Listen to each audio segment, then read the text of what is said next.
Welcome to Conversations. I'm Muqtadar Khan, your host, and today I'm going to talk to you about something that Donald Trump said in his speech yesterday when he addressed the nation to justify why he's invading Iran, even though his own intelligence agencies had assessed that Iran was not an immediate threat to the United States, that it did not pose any immediate threat to the United States.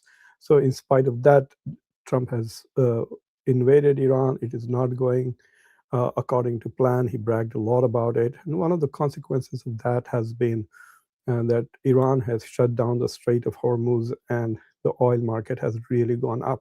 So it is in that context I want to address a specific thing that Trump said in that talk, which he said that the United States does not depend on the Strait of Hormuz, and so the US is not really obliged to go and open it up. So those countries whose economies are heavily dependent on oil and gas coming out of the Gulf countries and the Strait of Hormuz, they should do their best. And America has done a great deal of weakening Iran's naval and military capabilities, so it should just be a cakewalk. I mean, the question that one begs is, if it is a cakewalk, then why don't you finish the job and take the credit? It is not a cakewalk. And Macron responded by saying that it's not practical even to consider taking the Strait of Hormuz by force. So they're going to try and use the same old tricks like sanctions and diplomacy and see if they can trick Iran into opening, but that's going to happen later. But today, what I'm going to do is to actually look at the United States and the global oil and gas supply chain. I have never looked at it that closely before. And I must say that Donald Trump is more or less right. The United States does not depend on on the Gulf oil at all, not much at all.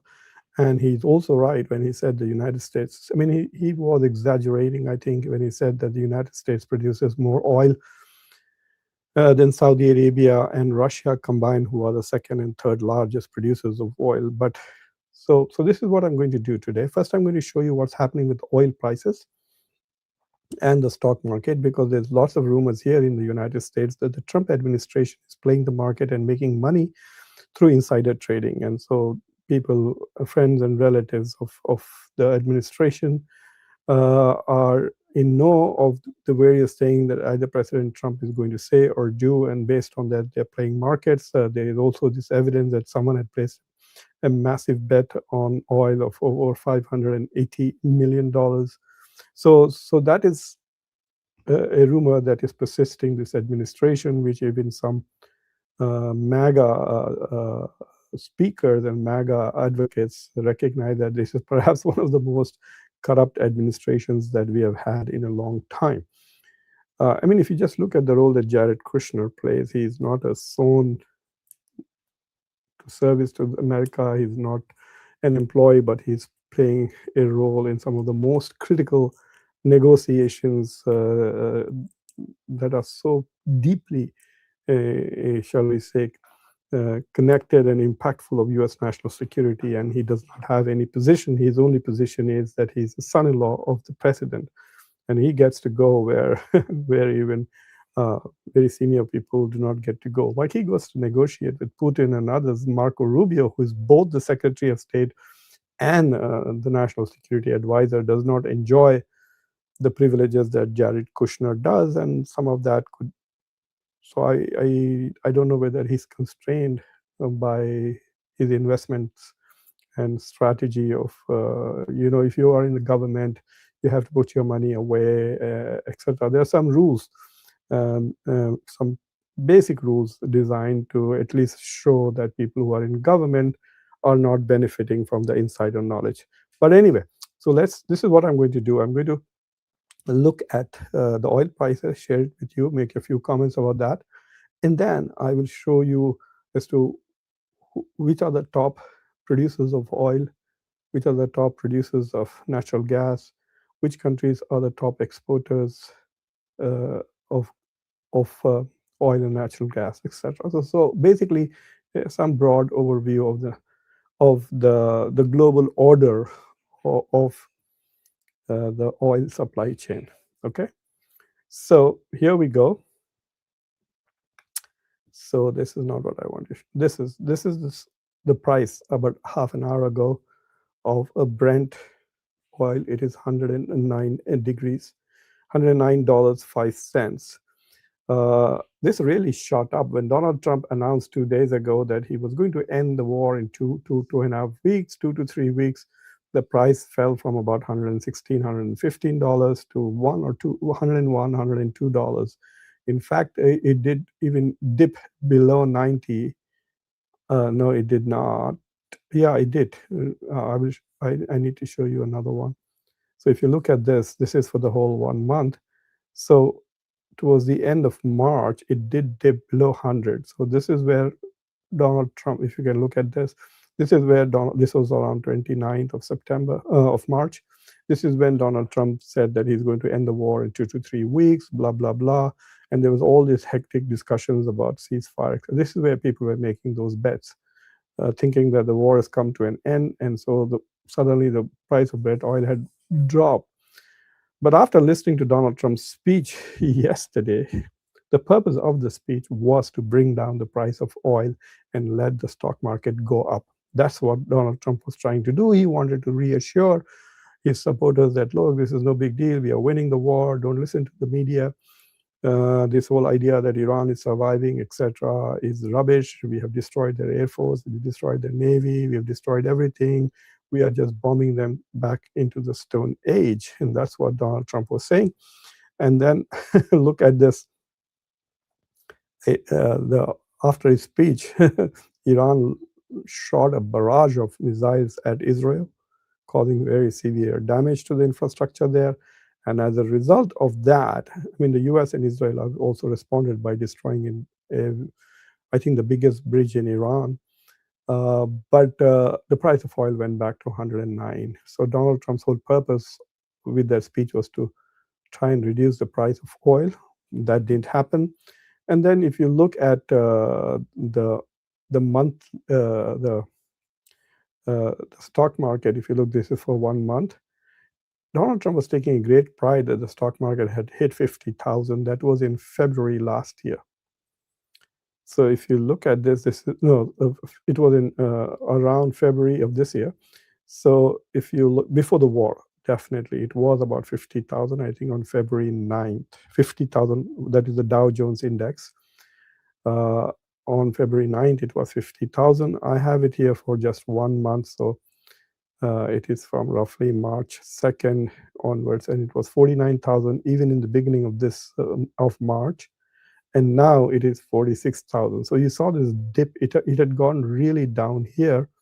And then after Donald Trump announced that he's going to end the war in 3 weeks, and there was all this chatter about Pakistan conducting negotiations and ceasefire, etc., the price, the stock market began to grow up. And then after his speech, it started declining again. So I think that speech that Donald Trump gave yesterday, as far as he's concerned, has been, I think, an utter failure. It may have some strategic value because one big question that people were asking was that, look, if you're saying that you're going to end the war in 2 to 3 weeks, then all Iran has to do is to survive, and then that's it, the regime will survive. So why tell them that you're going to end it in 3 weeks? But it is quite possible that Donald Trump might be misleading the Iranians. We don't know. Anyway, coming to the data on oil. So here it is, the global oil 25-26. The biggest producer of the oil, global oil, was indeed the United States in the last 1 year. The number two producer was Russia, even though there's so much of sanctions on Russia.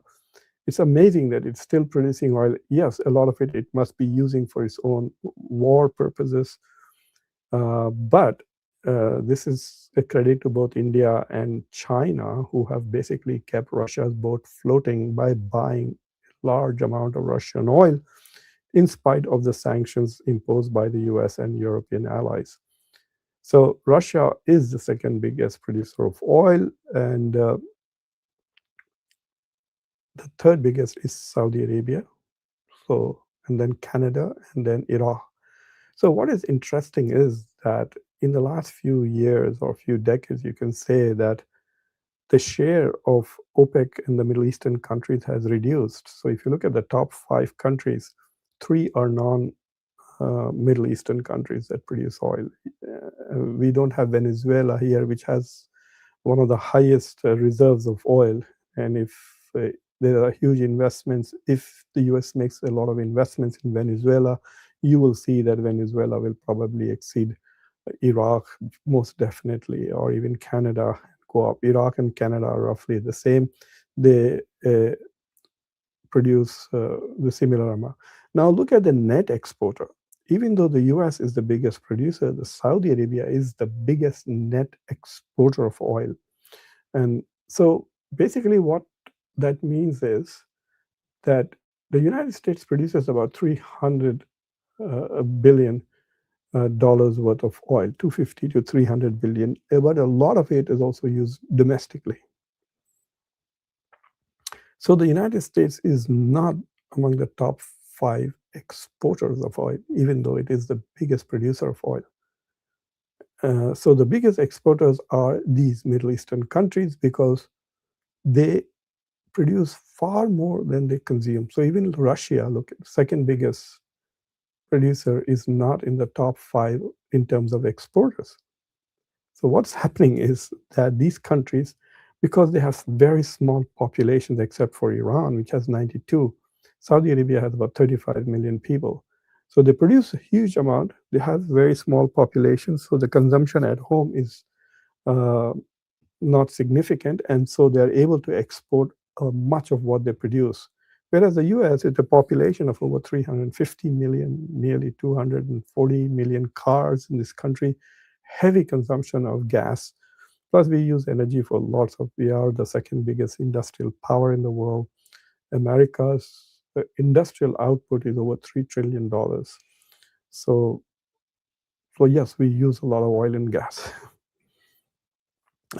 So this is it. These are the top 5 producers, and these are the top 5 exporters of oil. So the reason why the world depends on Gulf oil is because if you look at UAE, Iraq, and Iran, and Kuwait,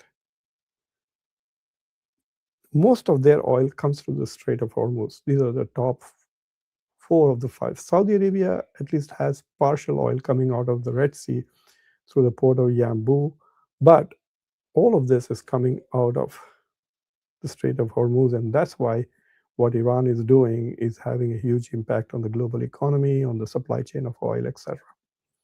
Let me show you something about the gas. This is the global natural gas exports. If you look here, the number 1 is again US, number 2 is Russia. So the top 2 producers of gas and oil are US and Russia. And the only difference here is, if you notice, Canada is also in the top 5. China and Iran come in instead of Saudi Arabia and Iraq. So Saudi Arabia and Iraq are producers of oil but not gas. So China comes in as a major producer of gas, 4th biggest producer of gas. Iran is the 3rd biggest producer of gas. We know that. So US, Russia, Iran, China, Canada. This is the pecking order of gas producers. So Donald Trump was right when he says that we don't depend on anything. We are the biggest producers of. It's just that the US gas is very expensive. There are no pipelines under the oceans. And so what they need to do is take the gas, and you can't just send it directly through the pipelines like the Russians do to Germany and other places. So what the US does is liquefies it, puts in cylinders, then you take it across the ocean, and once you're on the other side of the pond, then you again have to have another process for selling the gas. So, but the US is the biggest exporter of gas, 80 to $100 billion worth of gas. The number 2 exporter is Qatar, which does about 70 to $90 billion. And then Norway, and then Australia, and then Russia. So Qatar is the only major oil gas producer and exporter. Iran is a bigger producer of gas than Qatar, but Iran doesn't export much. It consumes all of its gas. So when when the Israelis bombed Pars, They partially damaged it, but if parts was damaged, you wouldn't have to hit Iran's power plants because they would be out of gas and they would be shut down. So a lot of Iran is a massive producer of gas, but it uses it domestically. That's why it's unable. So it doesn't have an export. It is exporting, but not much. So the U.S. is king when it comes to natural gas, and it is also the biggest producer. But there are some interesting aspects. So, for example, the U.S. oil that we produce here is shale oil. It's very fine. It's called thin oil. But unfortunately, the United States, all of U.S. refineries are all very heavy duty. It's called, so the oil that comes out in the U.S. is called thin and sweet.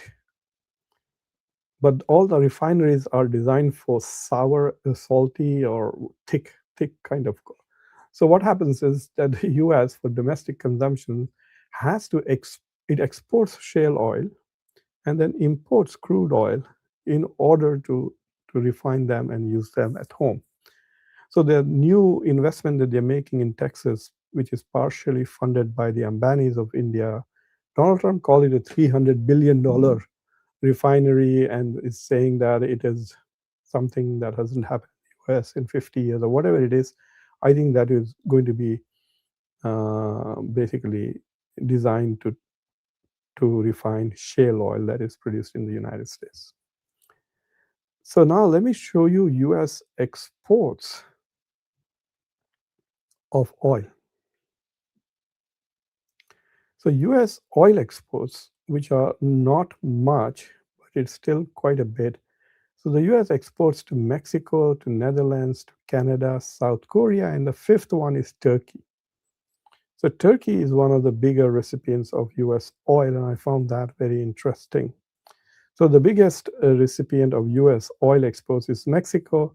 So this is basically NAFTA related. So South Korea and Netherlands have come in, but basically Mexico and Canada, this is all part of NAFTA. This is America's oil export destinations. I think this is where all the shale oil is going. But the US is also an importer of oil. And this is coming from Canada, even from EU. This was a big surprise. I mean, the surprise that I have on US gasoline imports are, if you look at the second place, it's EU. So this is, I think, the refined gasoline which is coming back to the US. It's not really much. It's just $1 billion. From Canada, about $1.3 billion. And from South Korea, refined oil is about $500 million. And then Mexico. And then India. India provides 7% of United States imported gasoline. This is a specialized, I think they're providing high octane gas or fuel jet or whatever it is, but it's about just 300 to 380 million. So Canada is that, but this volume is very low. Look at it. The biggest exporter is Canada. So the US is importing only $4 billion worth of oil, but its exports, as you can see, are phenomenally high. In the gas, it's about $100 billion.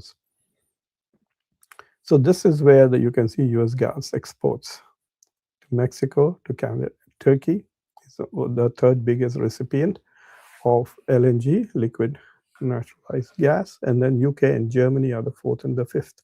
They're at 8%. So Mexico, Canada, and the US seem to have a very robust oil and gas trade going on. But what this whole chart tells you, all these slides that I have shown, they should give you the message, something that not many people think when they think of the US, that the US is now clearly the dominant player in fossil fuel energy. The US is the biggest producer of oil. The US is the biggest producer of gas. And the number two position on both oil and gas is Russia. It's only at the third place that for oil you have Saudi Arabia and for gas you have Iran.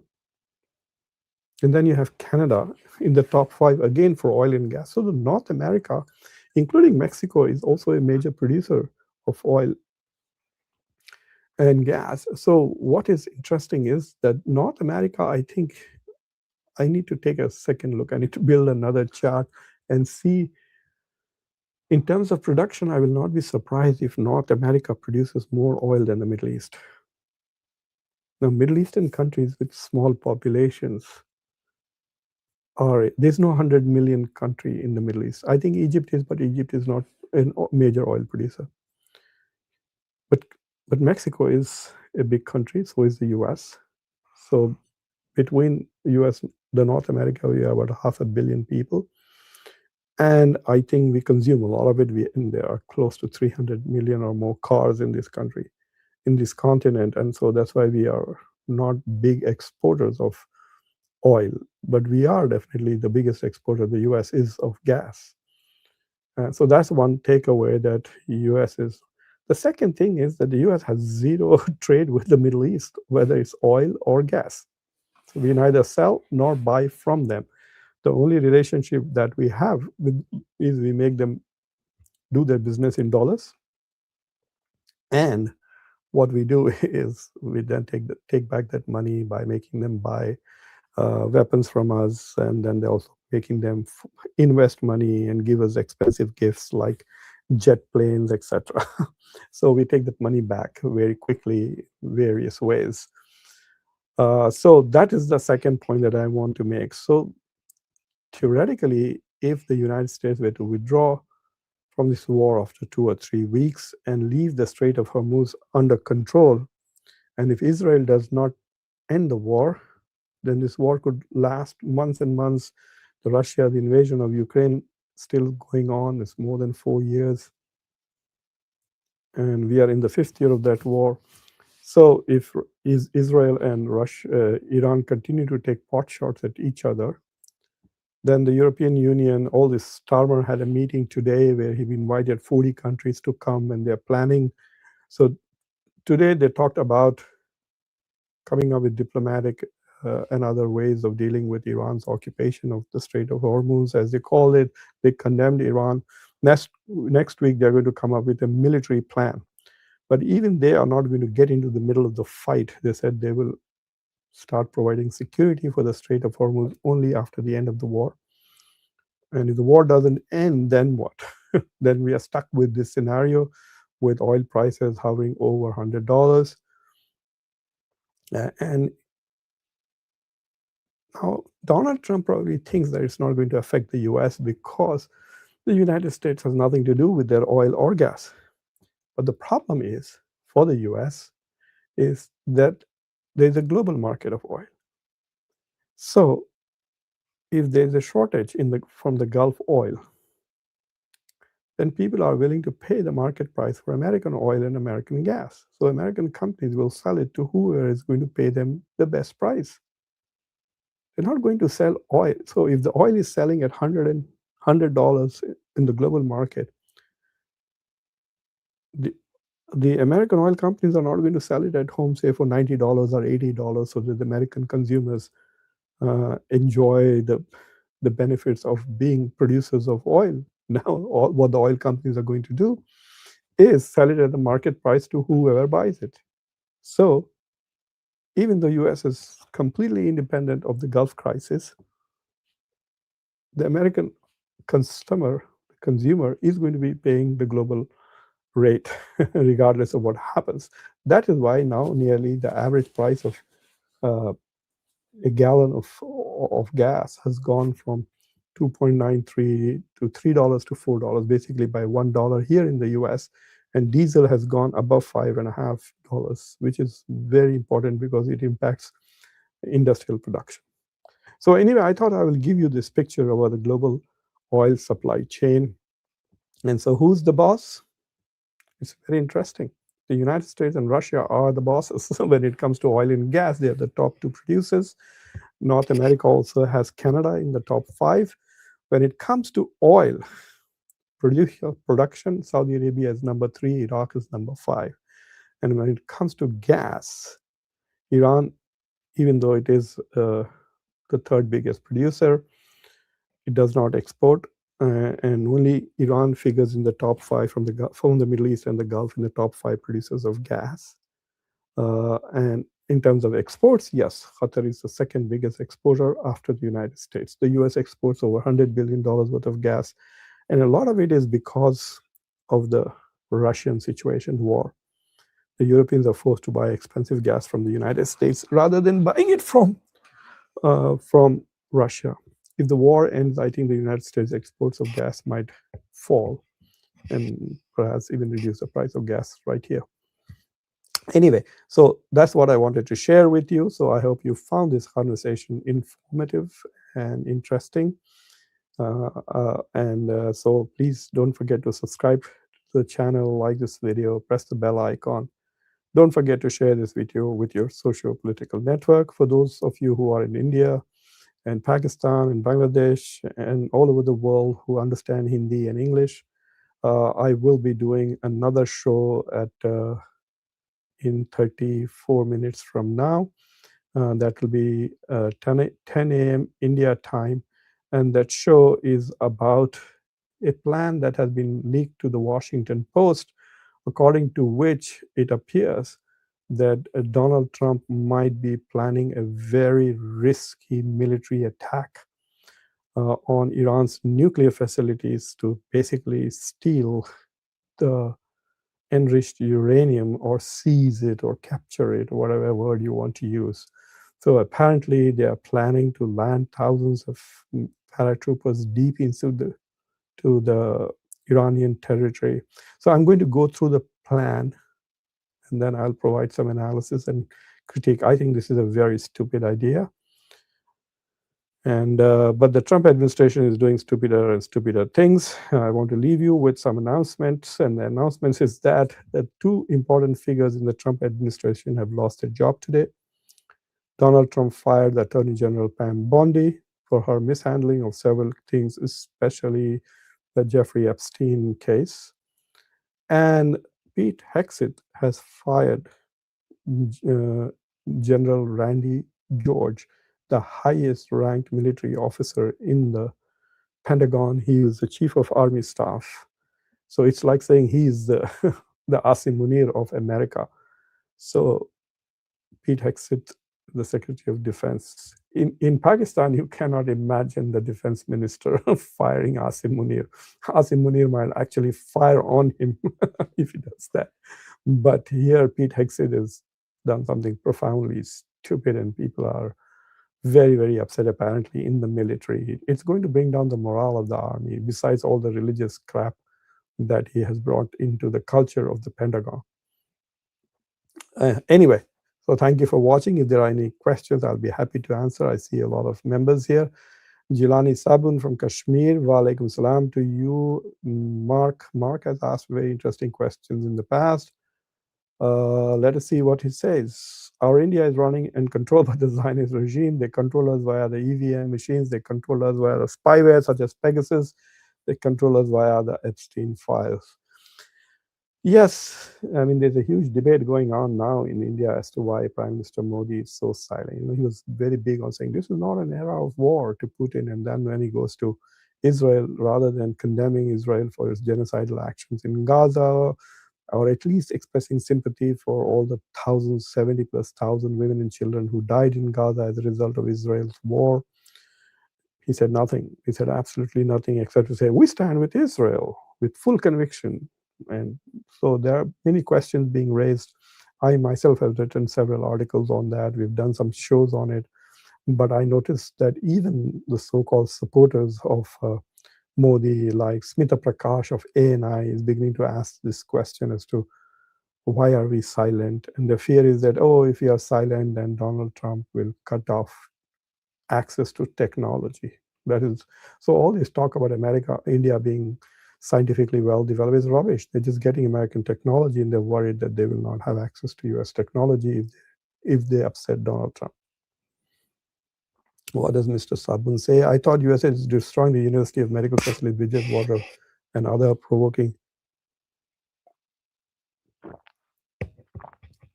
They're just bombing and punishing the Iranian people and Iran. They bombed universities, they bombed hospitals, they bombed schools, they've killed children.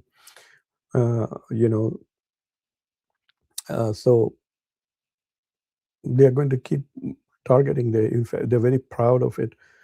That they have a list of more targets which they are going to target. See, Iran has no defense. I've said this repeatedly on this show that Iran is like a soldier who has a sword but no shield. America and Israel, they all have shields. The Patriot missile, the THAAD missile, the Iron Dome, good radar systems, etc. So even though Iran has a pretty sharp sword, it's not able to land the blows because the shields are protecting. But with no air defense system, Iran, the Israelis and the Americans have simply established air dominance, and so they can bomb who they want, when they want, where they want.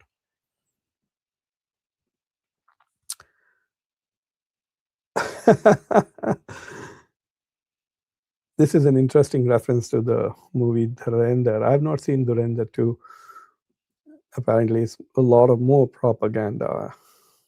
Anyway, Sun is saying deep recession coming. I fear so. I also think so. It's going to have a huge impact on everybody. Even here in the US, it will probably reduce the US GDP growth by maybe even 0.5% or 1%. I've been predicting that India, if this thing continues for 3 months, India's GDP growth rate will go down by close to 1%. It'll be below 6% or 6%. And if it continues for the whole year, then it's quite possible that many economies, especially the Japanese, maybe South Korean, will go into recession.